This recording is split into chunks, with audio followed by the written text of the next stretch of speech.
G'day guys, welcome back to the channel. So, as you can see from my profile picture, I did do all of the Carina's Volume 2 in the first month, which meant we got this awesome profile picture. The mashup of the Collector and Doctor Octopus is so sick.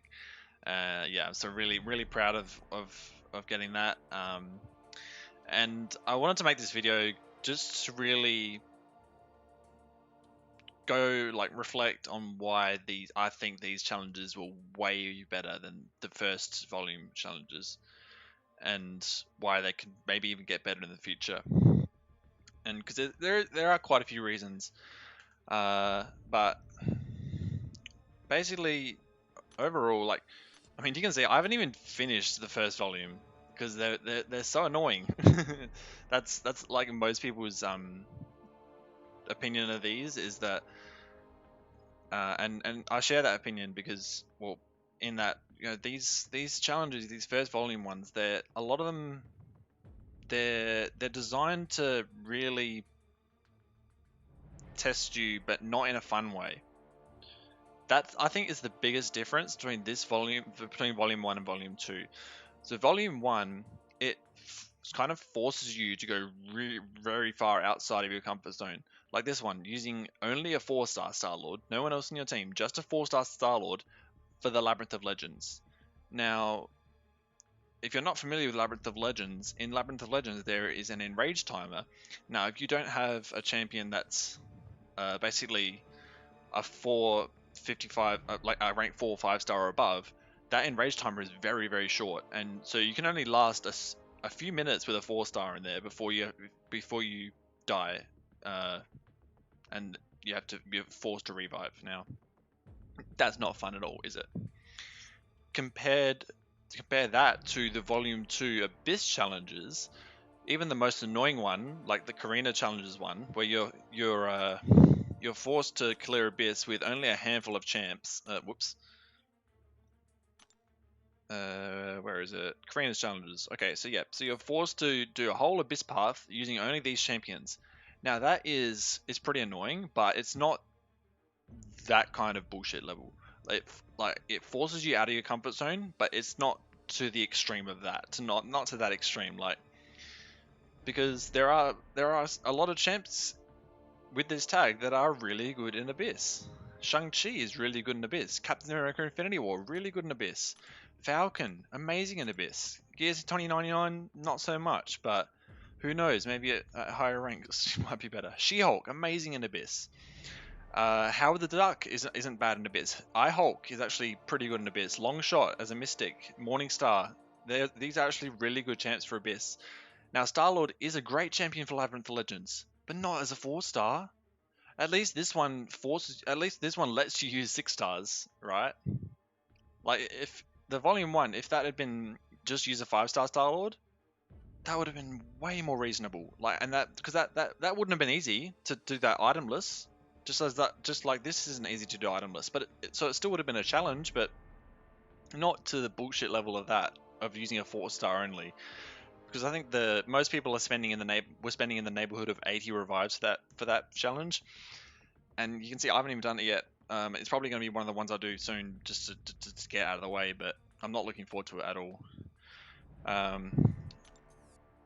And that's really a big the main difference between Volume 1 and Volume 2, and one that's really, and I think I'm really happy that they improved the challenges with Volume 2. So another one was in Volume 1, you had to, this was a fun one. You had to take down the 6.2 champion with just Kamala Khan. Now,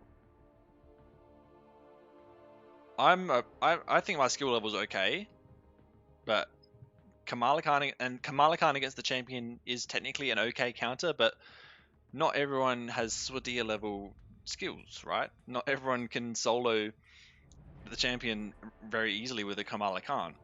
Much less the fights on the path before it. You got Iceman, you got the Void, you got Magic, you've got like a Mighty Charge Gladiator Hulk. Those are not easy fights, right?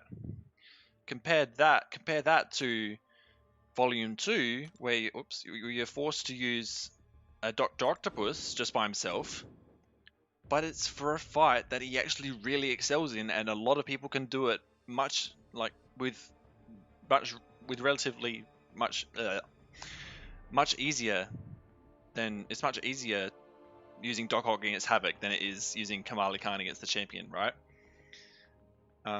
Because Kamala Khan pretty much like it wasn't designed to be a champion counter, but Doc Ock has so much in his kit that allows him to be a Havoc counter, and also the fights on the path before aren't nearly as bad. So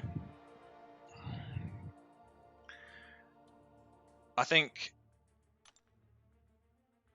I'm really happy with the step they took forward with these challenges, and I think they can definitely improve further because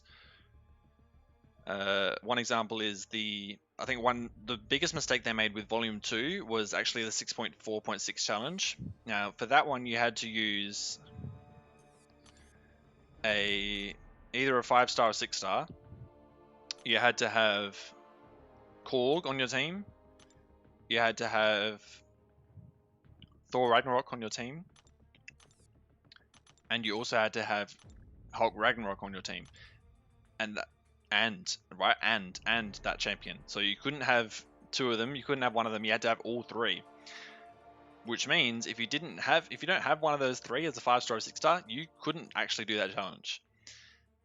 I have a friend who used to be in my alliance who actually couldn't get this profile picture because he didn't have a 5-star or 6-star Korg, and that's really not what we want to see out of these challenges.